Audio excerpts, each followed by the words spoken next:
이 문제가 근본적으로 들어가면은 결국에는 그건 것 같아요. 좀 거창하게 하면은 국가가 역사를 표준화할 수 있냐 없냐.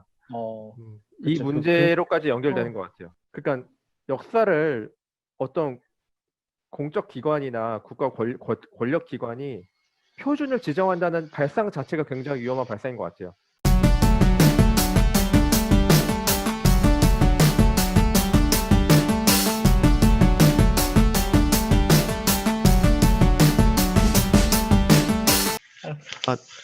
우리가 그러면 간과하고 있는 거 하나가 있는 게 표준 영정이 지금 교과서에도 들어간다 그랬잖아요.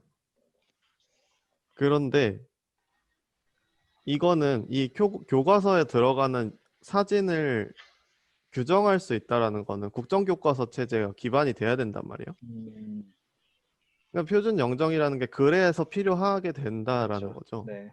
그러니까 국정교과서, 거민정교과서가 아니면 그런 거에 구애받을 필요가 없다라는 거지 전혀. 음, 저도 개도님이랑 똑같은 오, 생각했는데 이 문제가 근본적으로 들어가면은 결국에는 그건 것 같아요. 좀 거창하게 하면은 국가가 역사를 표준화할 수 있냐 없냐. 이 그쵸. 문제로까지 연결되는 것 같아요. 이 네. 문제로까지 지금 개도님이 정확히 지적한 것처럼 어쨌든 표준 영정이란 것도 국가에서 역사의 표준을 지정한다는 거고 국정교과서 문제도 똑같은 거고 맞아요, 맞아요.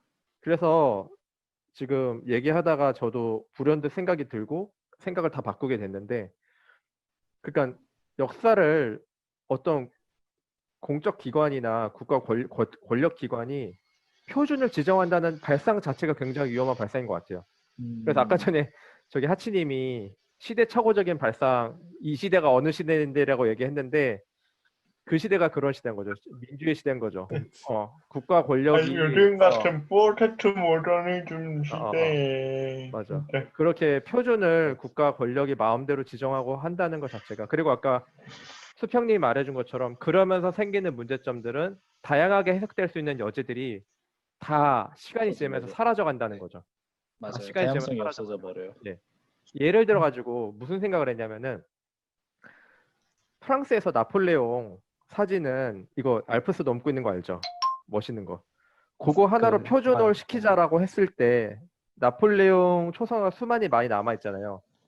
그 워털루 전투에서 패배하고 초라한 나폴레옹부터 여러 개 남아 있는데 그런 건 시간이 지날수록 사라지면서 나폴레옹에 대한 다양한 해석은 사라지게 되겠죠. 자유도 사라지고. 제가 알기로 프랑스는 그렇게 안 하고 있거든요. 그런 것처럼 아까 하치님이랑 개도님이 말해준 거에서 아이디어를 얻어 말하자면은 영정이 됐든 뭐가 됐든 간에 국가에서 표준을 정하는 것 자체가 시대착오적인 발상과 맞는 것 같다라는 생각이 드네요. 결국은 이거는 친일 문제를 넘어서 가지고 약간 국가 권력의 역사를 규정할 수 있느냐 그 문제까지 넘어가는 거네요. 그러게요. 예. 지금 기사의 이- 핵심은 친일과 예산과 관련한 그런 쟁점이었는데 파고들면 결국은 그 역사 해석에 대한 그걸 누가 해야 되는 거냐 그 문제로 넘어가는 것 같아요. 그렇네요. 그러니까 이건 아예 새로운 차원의 논의네요. 그러니까 원래 우리가 갖고 왔던 기사는 친일 화가가 그린 영정을 어떻게 해야 되느냐를 갖고 왔는데 네. 더 근본적인 문제는 사실 영정 자체를 표준으로 해야 되느냐 안 해야 되느냐 이 문제로 이제 논의가 발전돼서 우리가 얘기를 하고 있는 거죠 지금. 사실 근데 그 문제는 친일보다 더 어려운 문제인 것 같아요. 이제 최근에 이제 그 국회에서도 그 뭐지 역사 왜곡 금지법인가 뭐 그 명칭을 해가지고 역사 해석에 대해서 그 모독하거나 훼손할 수 있는 거는 처벌할 수 있다라는 그 규정을 마련하려고 움직임이 있었잖아요. 지금도 진행 중인 걸 알고 있는데 그거를 이제 반대하는 사람도 있고 찬성하는 사람도 있거든요. 그러니까 역사 해석이라는 게 우리가 지금 다양성을 이야기했듯이 되게 다양할 수 있어요. 그러니까 국가가 어느 정도 역사의 표준을 만들어야 된다라는 입장이 있을 수도 있고 또 한쪽에서는 아, 왜 그걸로 이래서 그 사유의 자유를 억압하느냐 냅둬라 라는 식도 입장도 있을 수 있거든요. 그렇기 때문에 이거는 친일 문제는 거의 대다수가 다 반감을 가지고 있지만 이 문제로까지 가버리면 정말 더 어려운 문제에 봉착하게 될 것 같다는 생각이 들어요. 왜냐면 이 문제가 또 묘하게 걸려 있는 게 전 사실 그 생각을 한 게 아까 전에 제가 첫 번째로 칭의를 나눠서 제기했던 것 중에서 장호성 화백의 친일 행적이 있냐 없냐 이게 있다 그랬잖아요.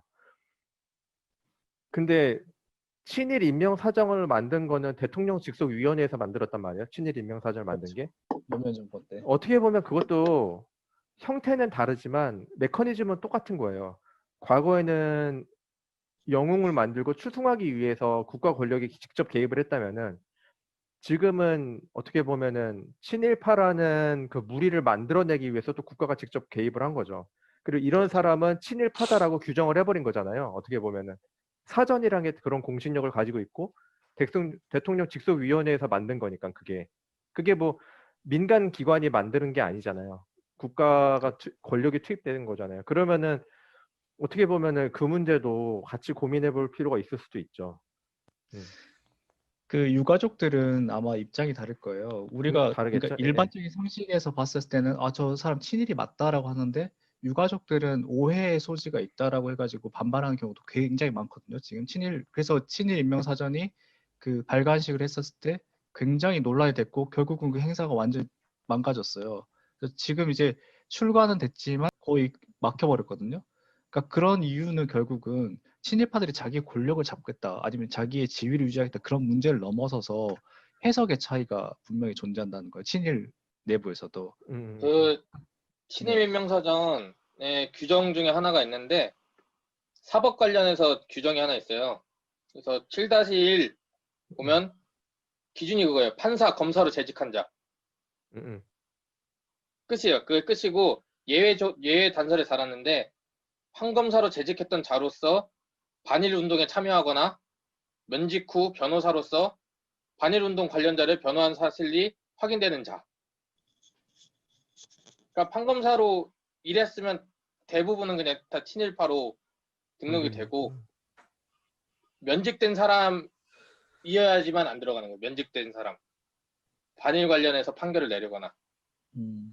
아니, 사실상 이것도 뭐 예. 아마 예술과도 비슷하지 않을까 싶어요. 예술과도 아까 전에 기사에서만 잠깐 봤을 때 친일인명사전 규정은 실제로 어떻게 되는지 모르겠는데 조선미술 박람회에 입상하고 그 다음에 친일이랑 관련된 뭔가 그림을 그렸다던가 총독부의 의뢰를 받아서 뭔가 일본 제국을 찬양하는 그림을 그렸다던가 여기에 해당하는 자는 아마 등록되지 않았을까 싶거든요. 기사 내용만 봤을 때는. 그리고 실제로 친일파로 많이 부르는 예술가들이 그런 식으로 친일파라고 되니까 애매한 측면 솔직히 말하면 전 있는 것 같아요. 저는 솔직히 말하면. 그렇죠. 지금 이게 처음에는 표준 영정 이순신 그러니까 그 영정에 대한 문제에서 넘어가서 표준 영정에 대한 문제, 그다음에 국가와 역사의 문제, 거기 친일파 문제까지 굉장히 다양한 논의들을 했는데 결론은 결국은 그 이 단순한 영정을 바꾸냐 마냐 이 문제를 넘어서서 이 국가가 역사를 해석하는 게 과연 올바르냐라는 어떤 그런 논의를 한번 또 진행을 했으면 좋겠다라는 그런 의견으로 종합이 되는 것 같아요. 그래서 지금 현재는 기사를 보면 대다수가 친일이 굉장히 강조가 되거든요. 근데 그 부분을 좀 더 확대할 수 있는 그 논의거리들이 좀 다양해졌으면 좋겠다라는 그런 생각이 좀 드네요. 썸네일 제목 그걸로 해야겠다.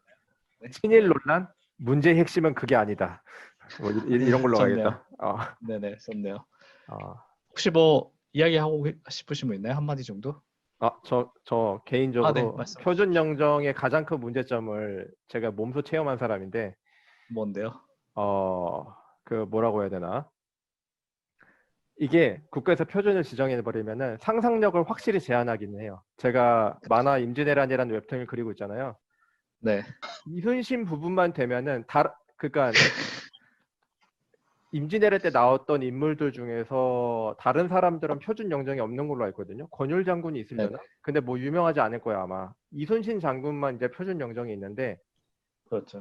다른 사람들은 제가 마음대로 캐릭터를 상상할 수 있어요. 사료를 보고 내가 논문을 읽은 걸 바탕으로 마음대로 상상해서 캐릭터를 창조하는데 이순신 장군만은 그 영정의 근엄하고 인자한 표정 있잖아. 묘하게 근엄하고 벗어나지 묘하게 못하죠. 인자한 네. 거기서 벗어나서 상상을 잘 못하겠더라고요. 근데 그래, 그게 표준을 지정했을 때 그거에 익숙해진 사람들이 겪는 자기도 모르게 이제 자기 검열을 계속 들어가는 거죠. 이순신 장군이 이렇게 생겼을 거야라는. 그거는 그래서 국민의 상상력을 크게 제한해가지고 역사 해석을 막는 데 진짜 실제로 효과가 있는 건 아닐까. 그리고 그게 굉장히 무서운 일은 아닐까라는 생각을 일상에서 이번 그렇게 작용이 논리면서 생각을 해봤습니다. 그래서 그런 만화 부분이 임진왜란 보면 이순신 장군 얼굴이 불확실하군요. 아 그거 그래서 얼굴 웬만하면 안 내보낼 예정이에요. 왜냐면 같은 맥락인데 이순신 장군 얼굴은 어떻게 그려도 욕먹거든요. 어떻게 그려도 욕먹기 때문에 최대한 대사 처리만 하고 한산도 대첩에서 딱 이제 얼굴 나오는 걸 계획하고 있습니다. 아니면 뭐 저기 동전 놓기 따가지고 하세요.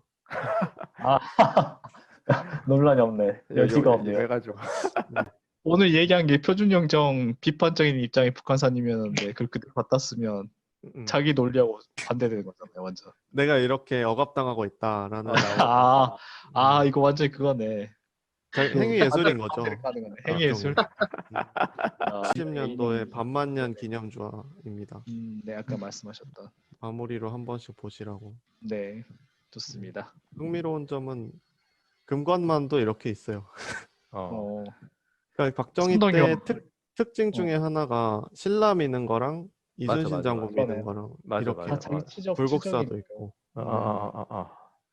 제일 오른쪽은 하단 제일 오른쪽은 뭐예요? 여기요 UN 포스요. 그러니까 밑에 4명이 혹시 유명한 사람 얼굴인가요? 아니면은 육해공군 아니에요? 육해공군? 그런가? 육해공 아니 특수부? 그냥 여러 나라 출신의 그 군인들을 형상화한 것 같고 여기 밑에는 심지어 엄청 정교하게 국기들도 그려져 있네요. 그 국기야. 이게 아마 크기가 엄청 클 거예요. 기념주화라서 우리가 쓰는 그렇군요. 그냥 동전 크기가 아니고. 자, 오늘 이제 표준영정이라는 이제 최근에 이슈화된 그 기사를 보면서 저희 이야기를 나눴는데,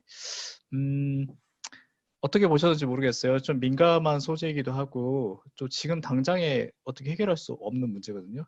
너무 돈이 많이 들기 때문에. 근데 이제 이 영상을 보시고, 표준영정이라는 게 우리에게 의미하는 바가 무엇일까를 다시 한번 좀 생각해 볼 수 있는 그런 기회가 되면 참 좋을 것 같다는 생각을 합니다. 자, 그러면 오늘 기사 소개는 이 정도에서 마무리를 하고 좋은 기사로 다시 한번 찾아뵙겠습니다. 네, 그럼 감사합니다. 수고하셨습니다.